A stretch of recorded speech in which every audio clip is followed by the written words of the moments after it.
Si une personne me pose la question, je lui dirais de ne pas intervenir, malheureusement. Et normalement, on est obligé, même le simple citoyen, c'est prévu par la loi, et est obligé d'intervenir dans le cadre d'un flagrant délit. Et policiers aussi, forces de l'ordre aussi. Mais la problématique, c'est qu'aujourd'hui, est-ce que les gens peuvent se poser la question, est-ce que le jeu envoie la chandelle? Le couteau, aujourd'hui, le transport, il est de plus en plus banalisé. Le port, il est quasiment pas réprimé. C'est puni d'une peine d'1 an de prison, 15 000 € d'amende pour le port simple.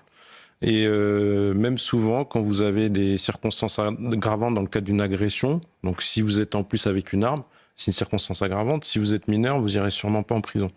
Et c'est ça qui est dramatique, et c'est ça qui, au fur et à mesure du laxisme, chaque année, et depuis maintenant au moins une vingtaine d'années, les individus, maintenant, de manière systématique, une simple altercation verbale peut finir par un drame, tout simplement, parce que ils savent que le fait d'avoir un couteau sur soi et de se faire contrôler, on risque rien.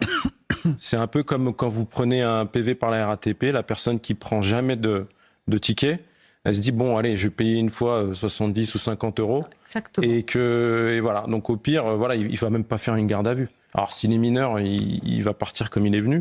Et ça, c'est un constat. C'est malheureux. Je suis pas là pour vous apporter des bonnes nouvelles. Mais sans parler aussi de la menace pour vous, parce que même une simple interpellation peut finir très mal avec ces individus. Oui, bien sûr. On a vu des affaires et des faits divers. On peut même appeler ça aujourd'hui un fait de société, avec cette affaire vers Lanton, Villeneuve-Saint-Georges, où l'individu, il voulait acheter un simple jean, il est arrivé et puis il s'est retrouvé, il s'est pris des coups de couteau, il est décédé.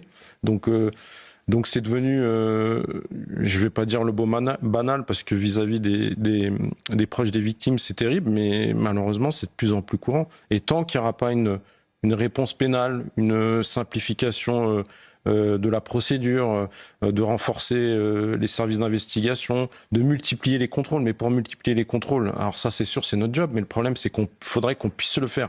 Et aujourd'hui, on n'est plus en capacité en termes de moyens de le faire. J'allais dire pour un couteau, oui, quand on voit la gravité des blessures, mais enfin avec... Comment vous expliquez la recrudescence de ces couteaux? Est-ce qu'on a les chiffres? En fait, le couteau, il est lié à la violence, en fait. Les jeunes sont de plus en plus violents, et donc... les jeunes qui pouvaient être, si on parle de rivalité entre bandes, de manière systématique, si le gars il sait qu'il va pas se prendre tel bus, il va peut-être sortir avec un couteau, parce qu'à partir du moment où il va être en sous-nombre par rapport aux adversaires, il n'y a que éventuellement le couteau qui va le sauver. Et aujourd'hui, une rixe, il y a 20 ans, une rixe c'était coup de pied, coup de poing. Aujourd'hui, une rixe c'est couteau. Le couteau a remplacé les poings, parfois les haches. Voire même hache, comme on l'avait vu en Seine-et-Marne, à Roissy-en-Brie. On a expérimenté en 2024 l'amende forfaitaire délictuelle, port de couteau, c'est 500 € d'amende.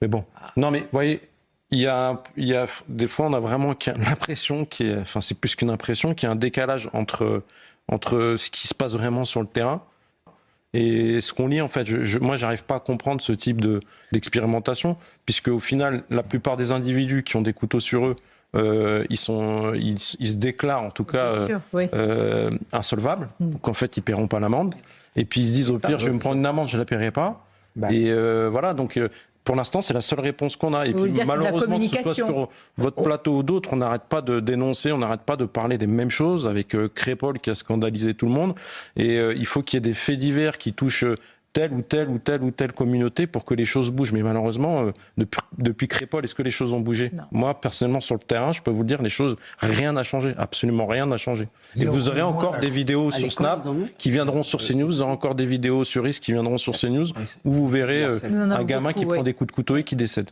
Oui, de manière générale, en plus, la difficulté à laquelle on fait face, c'est que c'est facile à obtenir. Très facile.